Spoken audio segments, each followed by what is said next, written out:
இந்த வருடத்திற்கான தபால் திணைக்கள வருமான இலக்கு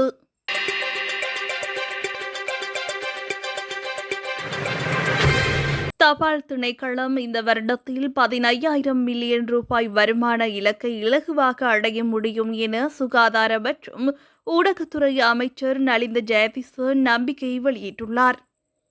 5.1 மில்லியன் ரூபாய் நிதி ஒதுக்கீட்டில் புனரமைக்கப்பட்ட மடவள உள்பத்த தபால் அலுவலகத்தை நேற்று திறந்து வைக்கும் நிகழ்வில் கலந்து கொண்டு உரையாற்றும் போதே அமைச்சர் இதனை தெரிவித்துள்ளார்.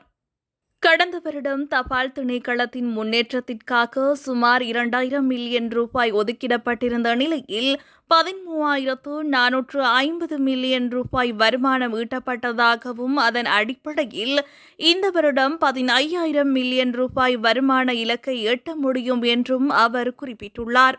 தபால் சேவையை நவீனமயமாக்குவதற்காக மத்திய தபால் பரிமாற்றத்திற்கு 209 பாதுகாப்பு கேமராக்களை கொள்வனவு செய்ய 27 மில்லியன் ரூபாவும், 225 கணினிகளுக்காக 74 மில்லியன் ரூபாவும், 1,500 டெப் கணினிகளை கொள்வனவு செய்ய 101 மில்லியன் ரூபாவும் ஒதுக்கிடப்பட்டுள்ளதாக அமைச்சர் தெரிவித்துள்ளார்.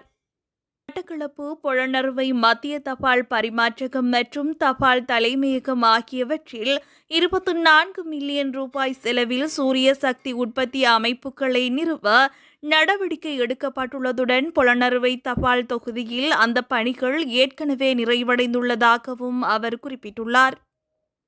அத்துடன் 31 மில்லியன் ரூபாய் செலவில் தபால் அலுவலகங்களுக்கு 657 விரல் அடையாள இயந்திரங்களை கொள்வனவு செய்யவும் தபால் திணைக்களம் திட்டமிட்டுள்ளதாக அமைச்சர் நலிந்த ஜெயதிச கூறியுள்ளார்.